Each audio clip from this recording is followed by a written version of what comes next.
everybody, it's Jenny from the Missouri Star Quilt Company, and I've got a super easy, fun project for you today. Let's take a look at this quilt. Isn't this great? Now, the trick about this quilt is that all these little charms are set on point. On point is any time your square block now sits on its corner straight up like this. Now, normally, I have to tell you, my brain doesn't love on point. I see rows like this, nice rows, and when I have to put, because on point you put together diagonally, and when I have to do that, it just does crazy things to my brain, and it's really difficult for me. I can do it, it's just a lot more concentration. But this is the easy way to do that, so let me show you how to do this. So to make this quilt, what you're gonna need is 2 packs of 5-inch squares, and we've used Patriotic Picnic by Doodlebug Designs for Riley Blake. Really a cute line. This inner border here is just 5 2.5-inch strips, so that's a ½ yard. This outer border is a big 8-inch border, really big beefy border, and that is 1 1/4 yards of fabric. Our backing is going to be 3 3/4 yards, and we use this cute dark star on the back, which there's a reason for that as well, which I'll tell you. So this quilt is super easy to make. It's going to seem a little odd at first, but just follow along with me and we'll figure it all out, and I'll show you how to do it, because we're going to make this in straight rows, 6 in each row. Now I have 2 rows here that are waiting for my last 2 squares, and so I'm just going to show how to sew these together. What I did was I went through my pack and I paired them all and just sewed 2 charms together and went through the, just chain pieced them through the sewing machine. So let's go over to the sewing machine and put these together. And because what you basically want is 6 in a row, 12 rows. I know that sounds like a really odd size, but just hang in there. You'll see what I'm doing here. All right, so we're just going to sew 1/4 inch right down the side here. And you're going to sew a whole bunch of those, your whole pack. Well, 6 times 12, so 72 of these. And then we're going to press this open like this. And once I got all my sets of 2 done, I'm going to go ahead and add these to this to make 2 rows of 6. I hope that makes sense. So we're just going to sew these on here. You want to nest your seams, and we're going to put this together. All right, so I'm going to sew a few stitches, make sure my seam is just butted up right next to each other. And sew carefully over that, and then 1/4 inch right down the side. All right, now we're going to press this open. And so now we have 5 sewn on here, and you can see we need 1 more set. So I'm going to pick these flags in this cute gingham.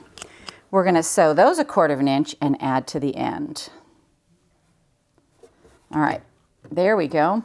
We're going to put it right along that 1/4 inch and sew down. All righty, now let's press these open.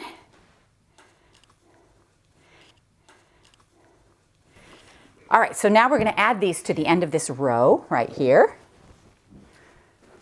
And once we get these on the row, we're going to add them to the whole quilt for a total of 12 rows. All right, here we go.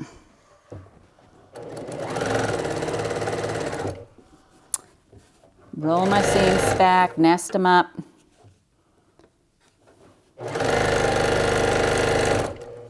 All right, now we're going to press these back, and then we're going to add them to the top of our quilt right here. Alrighty, so now these are going to go on here like this, and we want to look to see if, this might be a little close, so I'm going to turn it and see if it's any better. Oh, I don't like the ants even more, so I'm going to leave it this way, and I'm just going to fold it over, and we're going to sew it together. Now, what I'm making here is a picnic size blanket, and I love making a picnic blanket because when you give a picnic blanket to someone, it actually gives them permission to throw it on the ground, to take it with them on all their adventures.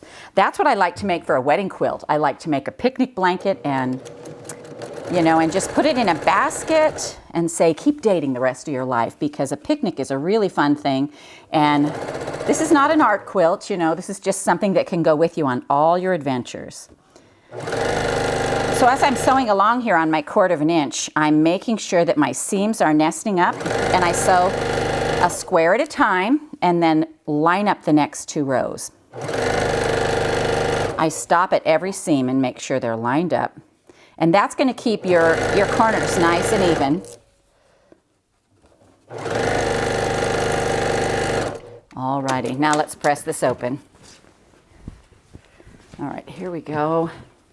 I'm going to move these out of the way, or I'm going to flip them off onto the floor. All right. You want to make sure your top is pressed nice and flat, especially because of what we're going to do next. So now we're going to turn this oddly shaped quilt into a nice square quilt. So here's what we're going to do. The math again on this is halves. So I have 6 across by 12 down. We're going to count down 6 here. 1, 2, 3, 4, 5, 6. And I'm going to take my ruler and I'm going to cut a diagonal line all across these 6, just like this, right here. So see how this goes along here? So I'm going to take my ruler, and my table's going to be a little bit short, so we're going to have to move this, but I'm actually going to line this up on here, and you're going to line your ruler so that it goes at every junction. And I got to find my rotary cutter. Here we go. Alrighty, now I got my rotary cutter and I can do this. So I'm going to come from this, actually I should come from this part down here, shouldn't I? So just to make sure I don't get off, I'm going to slide this ruler down here like this and start cutting right from here. And that should be exactly 6 down. Let's make sure. 1, 2, 3, 4, 5, 6. And so all these are now getting cut in half. So we're cutting through every juncture. And I'm going to have to move this down a little bit. Carefully, carefully.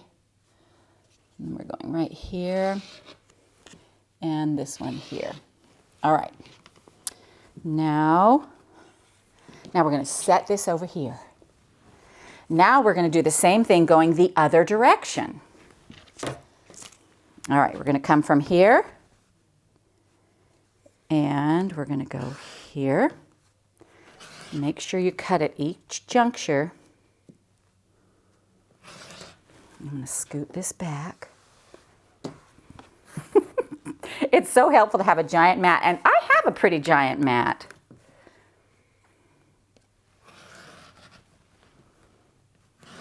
All right, and there we go.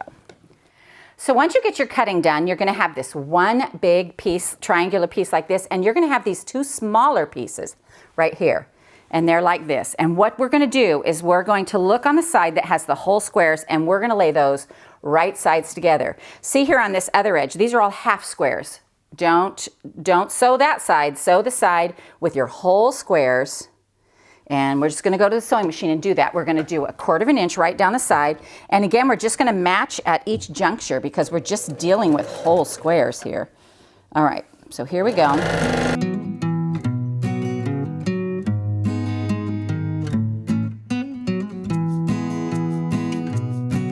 All right, now let's press this. So we're just going to come across here and we're going to press it from the top. We want to make sure there's no folds or pleats, and I'm going to press it from the top. Not too worried about what's happening underneath because what I want is a nice flat top. All right, now we have 2 pieces that are one big triangle, and we are going to put those together this way.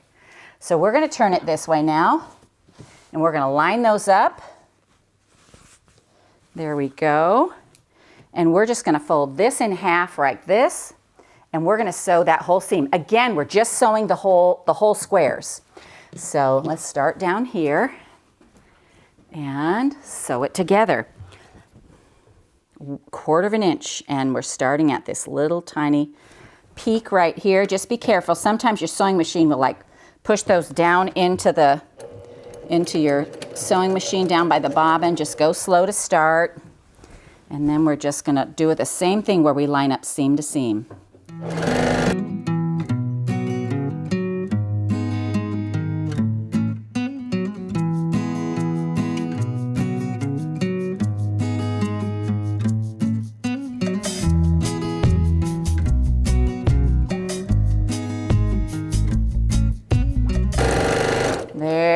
go. All right, now let's press this open. And I can't wait to show you what happens.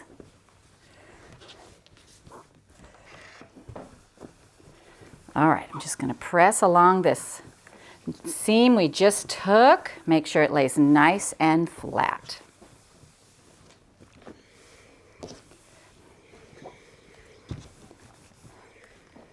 Now, just like that, look at this. Look how this came together, all on point. Is that not the coolest looking thing? And so just by making those cuts and turning it, we get an on-point block. Now this size I think makes a great baby blanket size, and so that's a really fun thing to do for baby blankets. But I of course wanted a picnic basket, and there needed to be room for 2 behinds on there. So I added that first inner border and that larger outer border, and it gives it some substance as well. So remember, if you get invited to all the weddings because you're a quilt maker and they're wanting a wedding quilt, a picnic quilt is a great way to do it. You can make any quilt you want, roll it up, put a bow on it, put it in a basket, and just say, keep dating the rest of your life. So one more thing. Remember I told you I put the dark blue fabric on the back for a reason? Well, if this is a picnic quilt and it's going to go on the ground, that will help that stay clean and look clean a lot longer if you've got something dark on there. So we hope you enjoyed this tutorial on the Charm Quilt on Point from the Missouri Star Quilt Company.